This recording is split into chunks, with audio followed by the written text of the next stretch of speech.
The only way you're going to get better, man, you got to put the work in. Brothers on three. 1, 2, 3, brothers.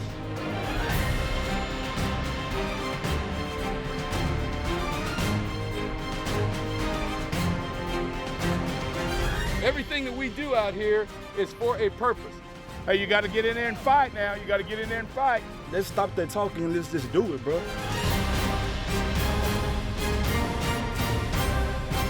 Belly on three. 1, 2, 3.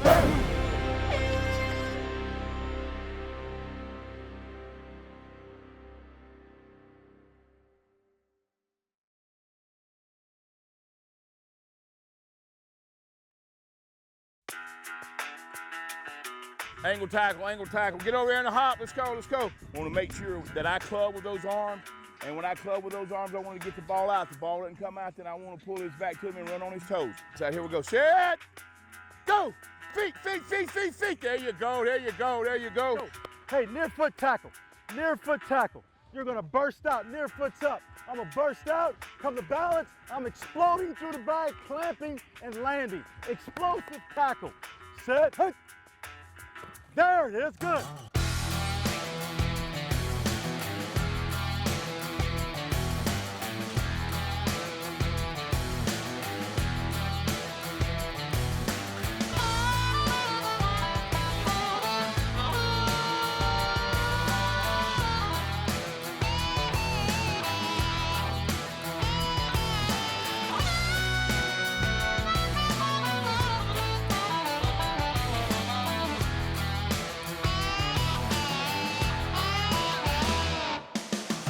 Texas A&M has always appreciated a destructive defense. The 12th man is starting to see glimpses of past wreckage. But this crew can always create more carnage. The big thing right now, to me, is we haven't played our best game. So, you know, coming into the bye week, I think that, number one, you know, we've been able to win some games, win 5 games, and we haven't played our best football yet. If we keep getting better, who knows what we can do. We need to continue the kind of play from a physicality standpoint. We need to continue to be very, very physical, and that's the way the SEC is going to be. You have to play physical to be able to have success in the SEC. Set, go! Feet, feet, feet. There you go, there you go. Hey, let me see you attack this thing. You go strike him like it means something, all right? Break him down, get him up, break him down, pass keys. We've got to expect our players, and they've got to expect it of themselves to go work the way we've worked these first 5 weeks and with preparation, and that's what we got to do in the off week, and that's what we got to do next week. We're going group install. It's going to be Mustang for the first 8. Make sure we hunt to the ball. And remember, what's their favorite concept in the pass game? Screens. Screens, screens. Make sure we communicate and have good eyes. Break them down. Work on 3. 1, 2, 3. Work. An improved secondary has gone a long way in giving this defense the boost it needed. Yeah, you know, looking back at the first 5 games, I think one of the biggest differences is that we have more guys who we could put in the game and play. So it makes the rotation a lot easier. It takes a lot of wear and tear off of some guys. I think we've made a lot of plays, but I also think that we've left some plays out on the field. And it goes back to the small things: eye control, being in position, anticipating what's about to happen, and putting ourselves in position to make those plays. Boom! Boom! When that happens, that's why your eyes got to go right to your man. If he gives me Will, I got to come inside, because they'll throw that thing flat. Here we go, same 2. Use your post player. Stop right there, Alex. Right there. Bam! Good. Like I told the guys, we have to be our toughest critics, and we want to try to play the perfect game, which we know is impossible, but we want to chase that perfect game. And I think that's why we got to keep pushing ourselves throughout the bye week to get every detail right, to cross every T, dot every I, to make sure we're doing everything we can to put ourselves in position to make those game-changing plays. We've got a huge amount of turnovers early in the season compared to last year. But again, we can get more, we can be better. I'm excited about them, but again, I can't wait to see them play the second half of the season.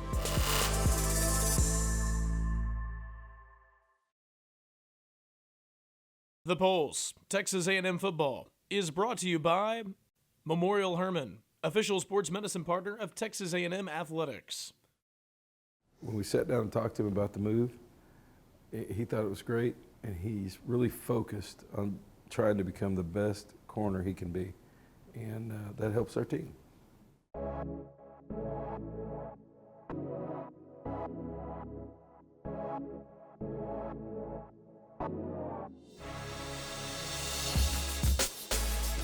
Transition can be difficult, but when Kevin Sumlin approached Brandon Williams about a move from running back to the secondary in the offseason, the senior eased in. It was like Christmas in June for me, and it goes back to B. Will's character. He's a guy who's always bought in 1,000%. So I knew that his dedication throughout the summer was going to get him in position to compete for playing time in August and September. And I mean, he worked his tail off, both in the film room and on the field, and he's only going to get better. I mean, the sky's the limit for what he can be at the cornerback position. My deepest fear was to switch and fail and disappoint my teammates and disappoint my coaches, but to have them on my side saying, like, telling me that I'm doing good and that I'm actually helping the team win, that's a good feeling. He's the new guy on the block on the corner, but he's battled. He's always been physical. He's always been a team guy, and you know, I think he's happy, and I know Coach Chavis is happy right now too.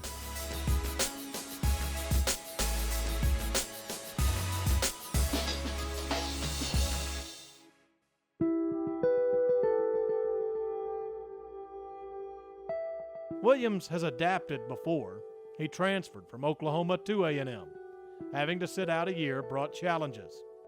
Like, of course I wanted to play right away when I got here, but this game of football teaches you so much about life, and one of the things I really got out of that was patience. Just wait my turn, basically. Not to rush things, and when things are going to happen when they're supposed to happen, not when I want them to happen. Williams has needed several virtues to maintain balance. He doesn't keep the normal schedule of a student athlete. Not when fatherhood is on the list of responsibilities. You gonna slide? Yeah. Come on. Go, go girl, go girl, go girl.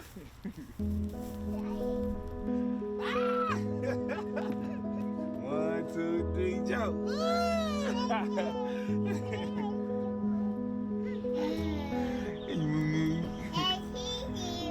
I see you. I see you. Thank you. You strong. Mama's stronger than daddy. When it's time for school, I'm focused on school. When it's time for football, it's all football. And if it's not school football, that's all my time for my little girls, period. And at the end of the day, I want to make sure my moms, my daughters, and my sisters okay. That's all that matters to me. You hungry? You want juice? Come on, you gonna get juice. You gonna get juice, Boogie. When you're tired, you get frustrated. Like Coach Sumlin tells the players, go back to your why factor. Why are you doing this? To play this game, you gotta have something that drives you every day to get up at 5 o'clock in the morning or whatnot. You know what I'm saying? To put that work in. And for me, my 2 little girls, that's my fire. That's why I get up every day. That's why I push myself to be the best every day for them.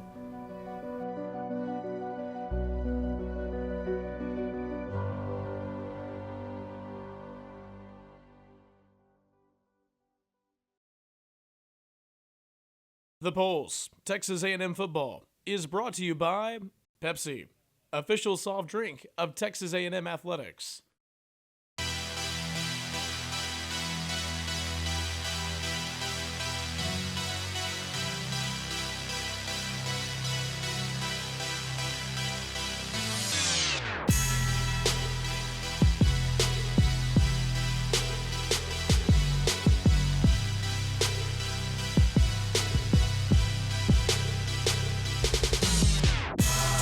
Offensively, the Aggies have been finely tuned in the Kevin Sumlin era, but an adjustment here and there is never out of the question, as they're always in search of the highest of quality. I think each week we are getting better, and that's the one thing that you got to ask, for your players, is that they get better each day. But, going through it, we're still far from our best ball that we're playing, and we just got to keep that approach. We hit this bye week at a perfect time.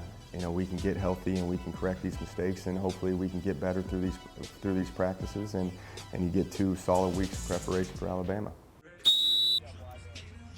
Sending them over the top, trying to send them over the top, and then going back pylon, right? That's what we said, going back pylon. Oh yeah, good catch. That's tough. That's the hardest look too. It makes my job easier on the day-to-day when you have just playmakers all over the place. And now all I have to do is tweak things here, tweak things there, make sure that they're understanding what we're conceptually trying to do. And I think that that's a big thing. And not only just playing wide receiver, but in catching passes, but blocking down the field and understanding the spacing of what we're trying to do and why we're trying to do things. And I think moving forward, as long as they continue to grow, continue to develop, I think the sky's the limit for this group. But when you look at our guys and the production and what they're doing, there's no reason that this group can't be one of the best in the country when this year's over.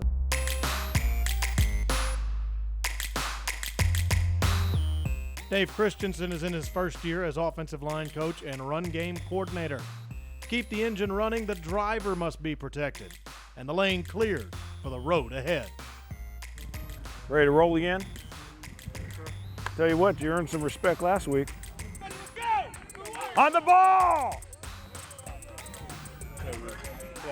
Stop, set by feet. The linebacker did? Yeah. Okay. That's a bad angle for him to take. Yeah, it is. Because the ball is pitched outside.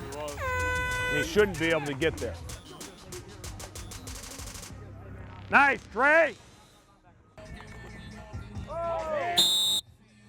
Yeah, Mike's playing at a real high level for us right now. He's setting the point in the front on every play. Turns the protections, the directions we need to have him turn. He's the leader of that group and has played at an extremely high level. We're very pleased with how he's played up to this point in time. Look at Joe. Look at Joe with those hands. Joe has, again, been extremely consistent for us, has played well and very consistent up to this point in time. Playing much better than he did a year ago, and pleased with that. On the other side, Stookie and Sutherland have been splitting some time in there, and both of those guys have gotten better each week. You're going to get out now, Stook, right? All right, here we go. Take some splits so you can get out of here, okay? All right, here we go, razor right. Go.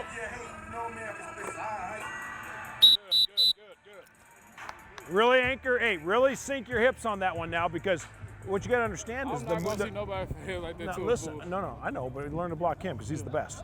But if you sink your hips right there, he's not making another move, right? He's committed to that bull rush, okay? So you can really drop your hips on that thing. Genesee was a first-time starter this year for us and has gone out from day one and played at a high level for us. He's gone out to execute his assignments. Again, he's for being a first-time starter, we're looking to correct and improve each and every week. And both those guys have had some flaws that we've adjusted within their play and have improved upon where they started that first game against ASU and have played much better in the latter games. Quarterback Kyle Allen is starting to show brilliance, even though his career as a starter hasn't spanned one full season. Some offenses don't ask much in their quarterback in this league, but for what we do and how much we ask for our quarterbacks to do, I think Kyle is one of the better ones out there. He's doing a great job. He's still young. He's still got a lot to learn, and there was a lot of instances out there that he missed some throws, he missed some reads. Not just in the run game, but also in the pass game. So, he's continuing to get better, and I know that we're far from seeing what Kyle's best is yet. So, he's going to keep coming along, and I think that kid's going to have a tremendous career here.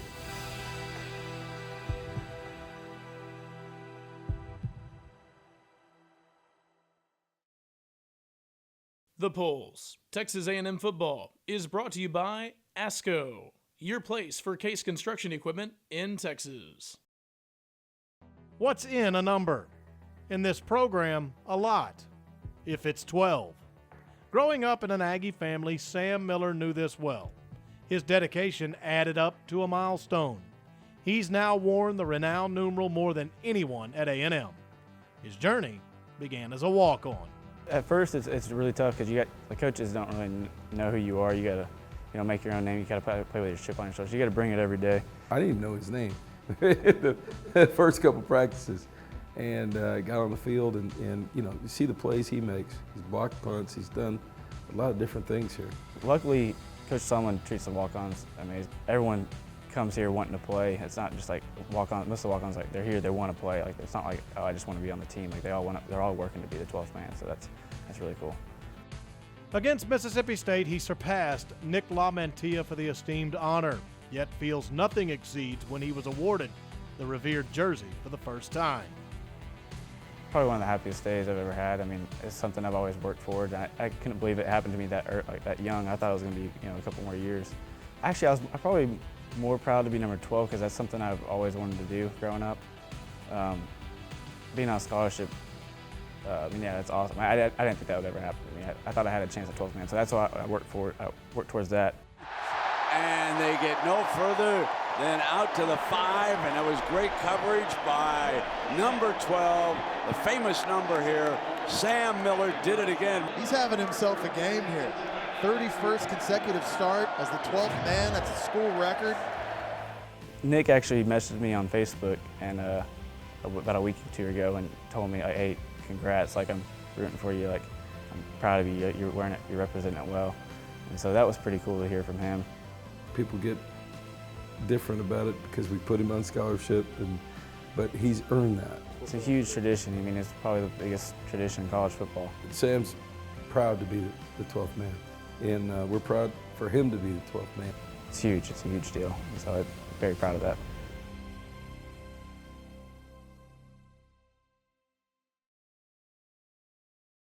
The Pulse, Texas A&M Football, is brought to you by AT&T, mobilizing your world.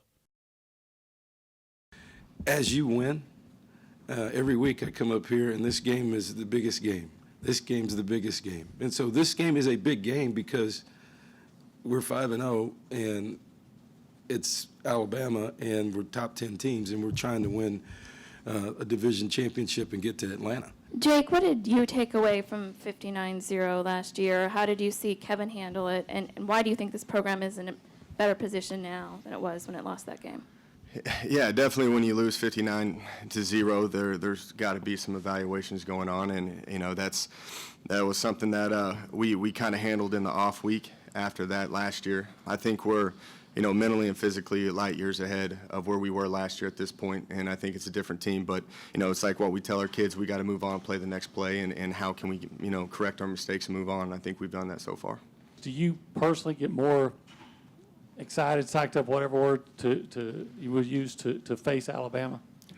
Well, I think, yeah, and I hate to admit it, but yeah, probably so, because obviously, you look at their stature, and my focus is on Texas A&M and this game being about us. But certainly, you got a chance to go and compete against one of the best teams in the league, and if that doesn't get you excited as a coach and a player, there's something missing.